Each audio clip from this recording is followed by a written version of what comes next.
Welcome back to Proxy, everybody, and today we're going to be talking about the Craftworld Eldar Shining Spears in 10th edition and how to use them. So last edition, Shining Spears were an excellent mixed arms unit. They had good shooting and they had really good combat. On charge, they could pretty much devastate a whole range of heavy infantry, including regular Terminators. They had really high AP on their weapons. They had AP -4 on the charge. They had strength 6. And you can give them a myriad of buffs like Guide and of course Doom to support them. They were a very strong unit. And they could even be given the option to do mortal wounds with the Paragon Saber. However, things have changed in 10th edition. Shining Spears are no longer the melee powerhouses they once were. In fact, a lot of combat units in the Eldar Codex just aren't as strong in combat, pure and simple. And Shining Spears did not escape this bullet. In fact, they got hit with it pretty hard in two ways, which I will talk about in a second. So are Shining Spears still good? Well, my opinion on Shining Spears is that they're probably one of the least usable aspects in the Codex, just because of the fact that they do cost a lot of points, which I will get into. But they do have their uses. They are still a very fast unit, and they hit reasonably hard in close combat. So without further ado, let us dive right into it. But first, just a quick overview of today's video. We're going to be looking at the stats, weapons, and special rules of Shining Spears. We're going to be examining their strengths and weaknesses, looking at their different combos and synergies, and finally the role of Shining Spears in an Eldar army and how to make the most out of them. So looking at their stat line, they are very fast at movement 14, which is pretty awesome. They're still, of course, a fast unit. They're on jet bikes after all. They have a 5+ invulnerable save that is increased to a 4+ invulnerable save on a charge or advance roll. And this lasts until the start of your next turn. So this lasts during your opponent's turn as well. They have toughness 4, 3+ save, and 2 wounds, same as most jet bikes. So, they're basically the same toughness level as a Wind Rider. As far as their melee weapons go, I think this is where they were probably hit the hardest. The Laser Lance no longer has strength 6, it is strength 4, but has the Lance keyword. So that means it gets +1 to wound on charge. Effectively, this is a lot worse against a lot of the targets that Shining Spears are good against. Anything toughness 5 or greater, they're going to be straight up worse against than if they had strength 6. Which, as you guys remember before, toughness 5 was no big deal for Shining Spears because they still wounded on 3s in 9th edition. Now they'll be wounding toughness 5 targets on a 4+, which is a lot worse. And there is a lot more toughness 5 in the game than you would think. However, it does still have decent AP -2, but again, it had AP -4 in the previous edition, so it did lose 2 pips of AP. Still has damage 2, 3 attacks, so decent weapon otherwise. The Paragon Saber has more attacks but nothing else and loses the Lance rule. The Paragon Saber is looking really bad, guys. That's the other thing, right? Paragon Saber doesn't deal mortal wounds anymore, doesn't have the Lance keyword, is strength 4, AP -2, it doesn't even have more AP. It's just not a good weapon. The Star Lance is reasonably better. Hits on a 2+ instead of 3+. Has AP -3 instead of AP -2. And it has a better shooting profile, which I'll get into. So the Star Lance is a little bit better in close combat, and if you are picking up Shining Spears, the Lance is the way to go. For those of you who have already built it with the Paragon Saber, I recommend either just swapping out the arm with something, either, breaking it off. Hopefully you guys didn't use plastic glue on your models. By the way, quick hobbying tip. For any of you guys out there who are wondering, do not use plastic glue. For any new players out there that have plastic glue and have been talked into using that kind of glue on models, do not use it. It is horrible. Yes, the arms won't come off at the joints, but there's other issues. It puts stress on the joints. Eldar models are extremely fragile, so if you use super glue on them and the joint itself can't come off, then sometimes another piece will. And that piece might be harder to glue together. The other thing about it is you can't change things. Once you use plastic glue, you cannot swap out weapons or anything like that. So honestly, just stick with the regular super glue. It's much better. As far as the Shining Spears ranged options, they have the Laser Lance, which is a little bit better at range. Strength 6, AP -2, damage 2. It has 1 shot.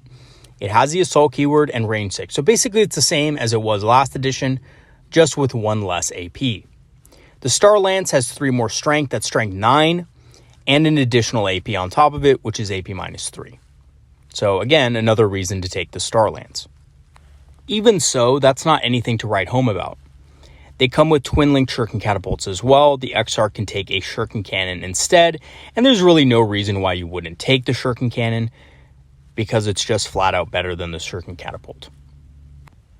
The unit's special ability is Aerobatic Grace, which gives them -1 to hit against all attacks. This is better than Stealth because this works against everything, not just range attacks, so they will be getting -1 to hit in close combat. So this can really help against things that are pretty heavy. Things like Power Fists that might easily kill these guys, instead will be hitting on a 5+, which is good, right? 5+ means you're probably not going to get hit that easily.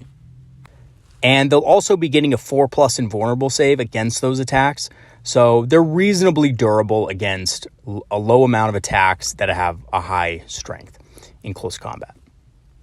So typically, if the unit leader survives the assault, the unit leader will have some sort of special melee weapon, and that melee weapon will be harder to hit with because of this ability.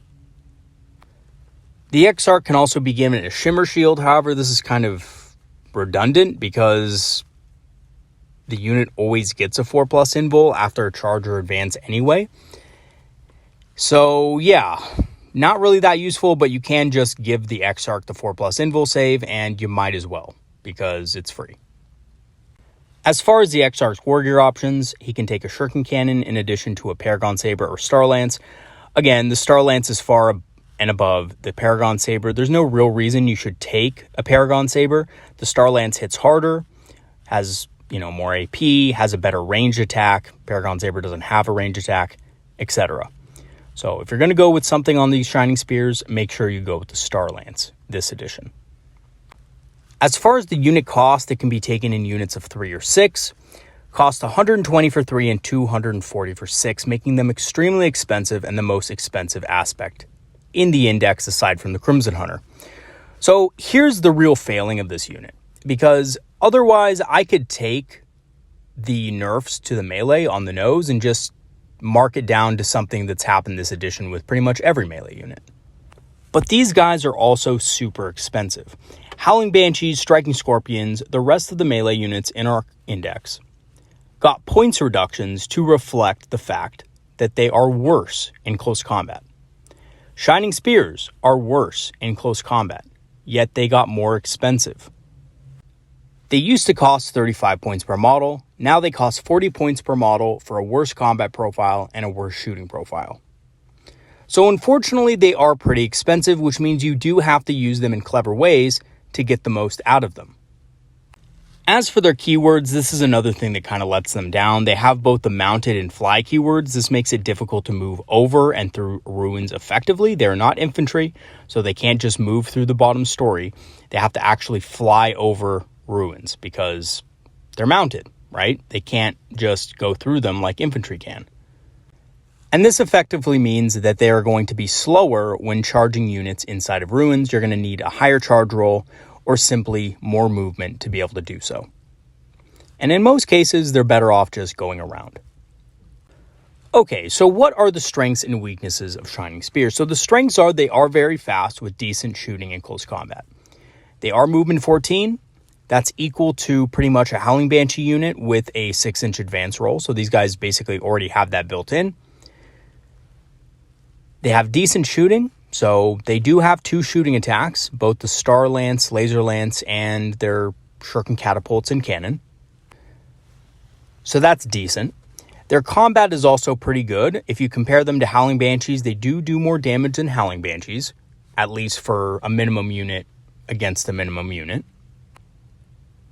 Because they do get +1 to wound, they have the same strength as Howling Banshees, and even though they have -1 AP, they have more damage on each of their attacks.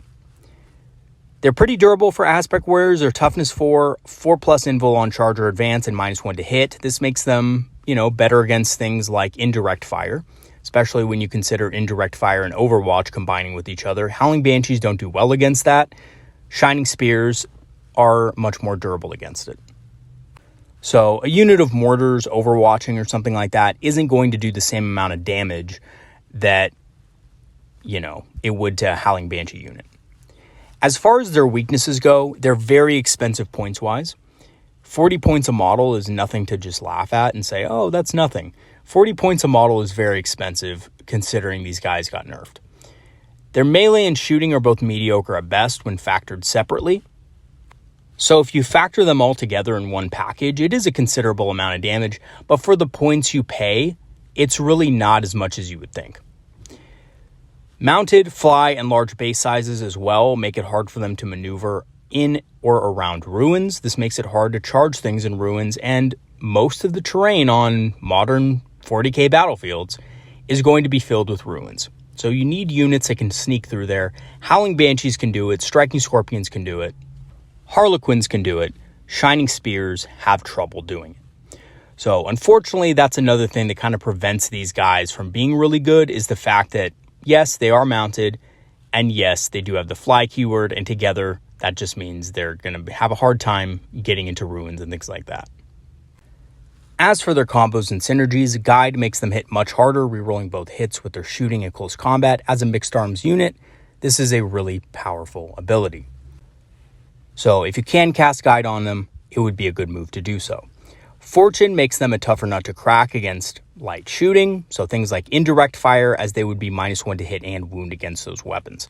So the example I used earlier with mortars is a great example. If you're afraid you're going to lose your Shining Spears to indirect fire, cast Fortune on them. Fortune and their innate -1 to hit is a pretty tough proposition for indirect fire weapons. However, do be careful. Some indirect fire does damage too, and each failed save will still result in a dead Shining Spear, and Shining Spears are very expensive. So yeah, you are -1 to hit and -1 to wound, which will make it harder to kill, but your opponent could still get lucky, spike a few dice, and of course, kill a few Shining Spears if you miss your armor saves, which, these guys don't have the greatest saves. Yeah, you'll be getting the benefit of cover, but a lot of more scary indirect fire weapons like Basilisks and things like that do have a bit of AP and will kill your Shining Spears for each failed save. So that's definitely something you need to look out for. Death Jesters, Wave Serpents, and Wraithseers can force Battle Shock tests as well on enemy units, making it harder for your opponent to overwatch these guys. Now, I know what you guys are thinking. Well, that doesn't really make sense because you've already moved and your opponent's already had the chance to overwatch you at that point. And that is true, but ideally you should be keeping these guys out of line of sight in the movement phase and making it so it's hard for your opponent to actually see you until you charge. When you do charge, this is where they're the most vulnerable because they will be in line of sight, so Battle Shock will help in these cases. And the Wave Serpent can use its Serpent Shield at any time, so you can move your Wave Serpent forward, force a Battle Shock test in the movement phase before you move your Shining Spears. And this will help them tremendously if you cannot move into a position where your opponent can't see you before you charge. Other than that, that's pretty much it. They don't have many combos and synergies. They don't have any units that can join them or anything like that. And they're kind of more of a self-contained unit. Of course, Guide and Fortune do make them a little bit stronger, however. So what is the role of Shining Spears in an Eldar army, and how do you make the most out of them? So Shining Spears operate best as a fast flanking unit and opportunist, taking advantage of diminished or beleaguered enemy units. They're easy to clean up, damage units typically that are out of line of sight, or units that have disembarked from a destroyed transport. I actually think these guys are great at cleaning up units that are recently disembarked from transports, because typically these targets are not going to be hiding in ruins. They're going to be out in the center of the battlefield on objectives and things like that where the Shining Spears can easily reach them. And because models that disembark from a destroyed transport are automatically battle shocked, you don't have to worry about that unit overwatching you when you charge in. So another thing to consider is that Shining Spears have a lot more punch than Howling Banshees, so can tackle a wider variety of enemy units and are a bit more resilient to Overwatch in the first place. Yes, they can be Overwatch still, unless you play around it, like I said before, but they're more resilient to it. They have a higher toughness, they have a better save, and typically they're going to be at -1 to hit unless your opponent has something that ignores modifiers. So yeah, against Overwatch, that's not going to help, but it will help against other shooting and melee attacks. Banshees do not have this, and if Banshees are ever in a position where there's a lot of attacks coming at them in close combat, they're going to go down quick. Shining Spears can last a little bit longer, which is always a good thing. However, they are not a frontal assault unit and should be placed carefully as they cannot easily charge over ruins, as they have the mounted and fly keywords. And also, their base sizes are really too big for being on the second story or third story. So unlike Windrider jet bikes that you can easily fit up there, it might be a little bit harder to actually fit these guys' bases on those stories, which means they can't assault there. Because if your base doesn't fit on that story, you can't go up there, unfortunately. So these guys are pretty much relegated to fighting on the ground floor, if they manage to get into the ruins in the first place. Once these guys do manage to wipe out an enemy unit, they can always use Phantasm in the opponent's movement phase to duck out of sight, hopefully, of course, or they can use it to block movement or charges to other units. And this is also a good way to prevent them from getting to certain more fragile targets that you might not want to be in combat with. Alternatively, on a flank, they can use the Move, Advance, Fire, and Fade combo to get into the enemy's deployment zone if left open. Now, you can use this combo with any jet bike unit because every jet bike unit is movement 14, so Fire and Fade will move your unit 14 inches. But with Shining Spears, it's just a little bit better because they are a melee unit, so they are a threat to your opponent's backlines in close combat. So if your opponent can't see them the turn you do this, and they have an opportunity to do so, it is a good way of being able to score objectives and things like that early on in the game, as they can basically pull this off turn 1. So in conclusion, Shining Spears are a great example of a solid flanking and opportunistic unit that is sadly way too expensive for what it does. And again, you pay a premium for these guys being able to shoot and do close combat, and both of those profiles have been nerfed. Even still, they're a very versatile unit and can be used in a lot of different ways depending on what opportunities present themselves throughout the game. And these guys can be used in combination with your other units. If you destroy a tank, these guys are a great follow-up to destroy the units that are inside of it that have freshly disembarked. If your opponent is busy dealing with the right flank of your army, then you can use these guys to sneak around the left side into their deployment zone to score on objectives, pretty much uncontested.